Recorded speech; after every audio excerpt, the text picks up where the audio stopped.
যুক্তরাষ্ট্র আর ইরান যেহেতু যুদ্ধ শুরু করে, ইরানের এবং যেহেতু যুক্তরাষ্ট্র ইরানের সাথে যুদ্ধ না করে তারা ইয়েতে আপনার যে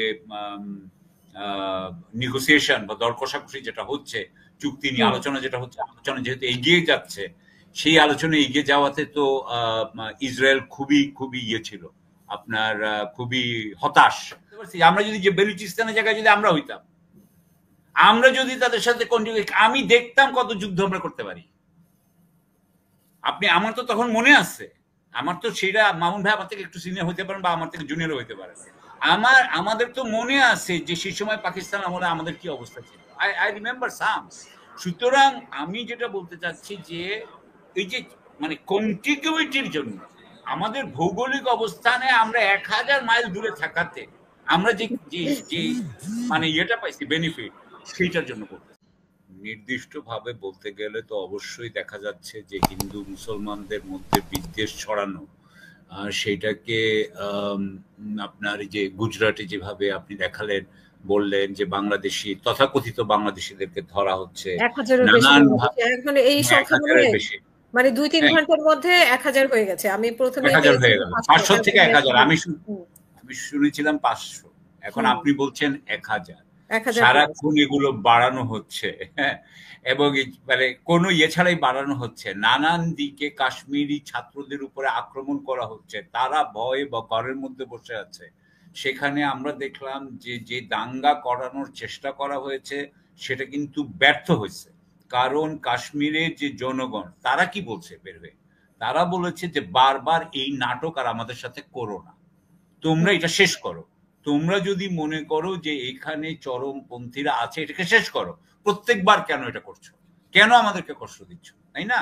সুতরাং এবং তারা যেভাবে ওই যে কর্নেল হাসিন বললেন যে তারা যেভাবে আপনার যারা এইটার অবস্থার শিকার হয়েছে তাদেরকে যেভাবে হেল্প করছে, সাহায্য করছে, সেটা অনেক বড় ব্যাপার। সুতরাং আমি মনে করি যে দেখেন, এমনিতে সাধারণভাবে বলতে গেলে, নির্দিষ্টভাবে বলতে গেলে হিন্দু মুসলিম এদের মধ্যে দাঙ্গা লাগানো, বিদ্বেষ করানো এখন এই সরকারের হতে পারে উদ্দেশ্য। এবং এখানে আরো একটা কথা বলা হয়েছে, হাসিনী তো বললেন যে সেটা হচ্ছে যে ওই যে 75 বছর বয়স হলে উনাকে রিটায়ার করতে হবে। এইটা অনুযায়ী তার মানে কি উনি রিটায়ারমেন্টটা ওই যে রিটায়ারমেন্টটা যাতে করতে না হয়, এটা একটা সিরিয়াস সিচুয়েশন হয়ে যাবে, তখন জরুরি অবস্থা ডিক্লেয়ার হবে। সুতরাং আরো 2 বছর 3 বছর উনি কি আসলে শেখ হাসিনার মতো নাকি, মানে শেখ হাসিনা যে উনাদের ক্ষমতা ধরে রাখাকে যদি আপনি বলেন শেখ হাসিনার মতো কিনা, ইয়েস, সেদিক দিয়ে ইয়েস, উনি একদিনও ক্ষমতা যতদিন করতে পারবে উনি করবেন। সুতরাং সেই হিসাবে উনার মধ্যে উনিরা করবেন, এটা একটা চান্স আছে যে এইটার জন্য এইভাবে এই জিনিসটাকে তৈরি করা হচ্ছে, এটা হতে পারে।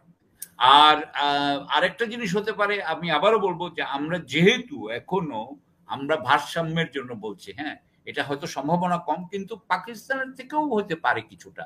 সেটা যদিও আমরা এখন এই যে অশোক কুমারের এই বক্তব্যের পরে আমাদের আস্তে আস্তে সম্ভাবনা কমে যাচ্ছে পাকিস্তানের হওয়ার, কিন্তু তবুও আমরা এটাকে 100% বলছি পাকিস্তান করেই নেই, আমি এটা বলবো না শেষ। এবং এগুলোর মধ্যে কিন্তু অনেকেই ইনভলভ থাকে। আচ্ছা, আমি কিন্তু এর বেশি আর এখানে আরেকটা কথা আমার বলা দরকার, সেটা হচ্ছে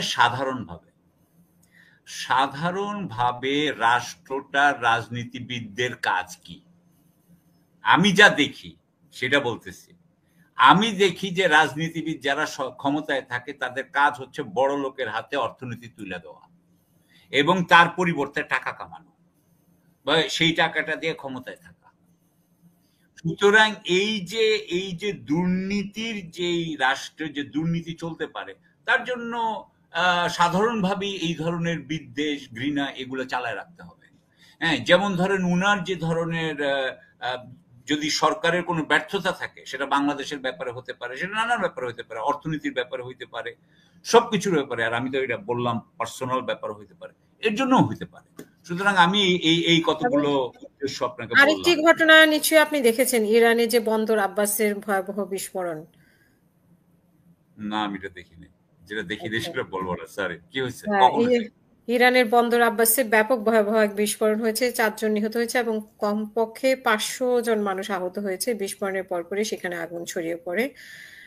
এটা হয়েছে আজকে, ধোঁয়া দেখা যায় আঞ্চলিক এক টিভি চ্যানেলে বিস্ফোরণের ঘটনা।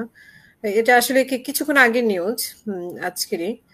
এটা হ্যাঁ, এটার সাথে তো আবার ইসরায়েল, মানে ইরান বললেই তো প্রথমেই ইসরায়েলের কথা মনে হয়, কারণ ইসরায়েল এতদিন ধরে চেষ্টা করছিল যে যুক্তরাষ্ট্র আর ইরান যেতে যুদ্ধ শুরু করে ইরানের, এবং যেহেতু যুক্তরাষ্ট্র ইরানের সাথে যুদ্ধ না করে তারা ইয়েতে আপনার যে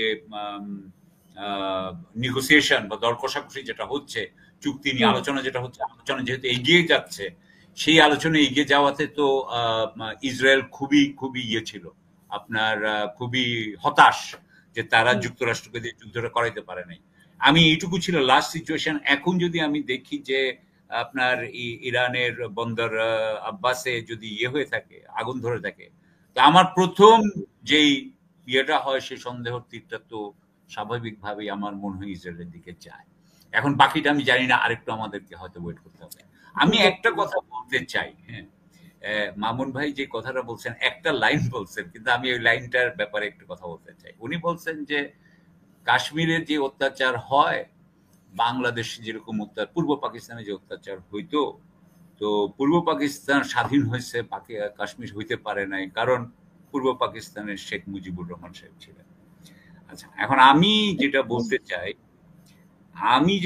চাই সেটা হচ্ছে গিয়ে যে স্বাধীনতা বা এই যে যুদ্ধগুলাতে কে জিতবে কে হারবে, এটার ব্যাপারে কিন্তু ভৌগোলিক অবস্থার একটা বিরাট বিরাট ভূমিকা আছে। হাসিনা একজন আর্মি অফিসার হিসেবে সেটা সে খুব ভালো করে জানে। আমি আপনাকে উদাহরণ দিই একটা, কন্টিগুইটি বলে একটা কথা আছে, রাইট? অ্যাডজেসেন্সি, কন্টিগুইটি, আপনি একসাথে পাশাপাশি। এই যে রাশিয়া যখন কমিউনিস্ট সাকিব ভাই আমি আপনাকে একটু 5 মিনিটের জন্য 5 সেকেন্ডের জন্য বেয়াদবি করছি। আমি খালি হাসিনার মতো শেখ মুজিবের কথা একা বলিনি, বলেছি আমাদের founding father's, Tajuddin আহমেদরা, sector কমান্ডাররা, lakh lakh শহীদরা, সবার কথাই বলেছে। আমি যে কথাটা বলতে চাচ্ছি যে আমরা যদি পাকিস্তানের সাথে কন্টিগুয়াস হইতাম, কথাকে বুঝতে পারছি, আমরা যদি যে বেলুচিস্তানের জায়গায় যদি আমরা হইতাম, আমরা যদি তাদের সাথে কন্টিনিউ, আমি দেখতাম কত যুদ্ধ আমরা করতে পারি। আমার তো তখন মনে আছে, আমার তো সেটা, মামুন ভাই আমার থেকে একটু সিনিয়র হইতে পারেন বা আমার থেকে জুনিয়র হইতে পারে, আমাদের তো মনে আছে যে সেই সময় পাকিস্তান আমলে আমাদের কি অবস্থা ছিল। আই রিমেম্বার সাম। সুতরাং আমি যেটা বলতে চাচ্ছি যে এই যে মানে কন্টিগুইটির জন্য আমাদের ভৌগোলিক অবস্থানে আমরা 1000 মাইল দূরে থাকাতে আমরা যে মানে ইয়েটা পাইছি বেনিফিট, সেইটার জন্য করতেছি, আর কিছু না। আমি আর এর মধ্যে যাচ্ছি না।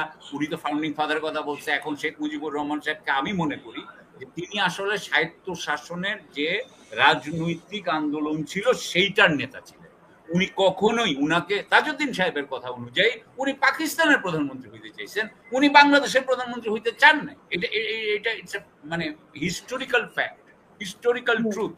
তাহলে হ্যাঁ, উনি অ্যাক্সিডেন্টালি হয়েছে, কিন্তু উনি যেটা করছেন এটা ঠিক। আমি কিন্তু উনার যে 60-এর দশকে যে উনার কন্ট্রিবিউশন, সেটাকে কোনো মতেই ছোট করছি না, কোনো মতেই ছোট করছি না, কিন্তু ওই উদ্দেশ্যে উনি করেন না, এটা হয়ে গেছে, এবং সেটার জন্য আরো অনেক কিছু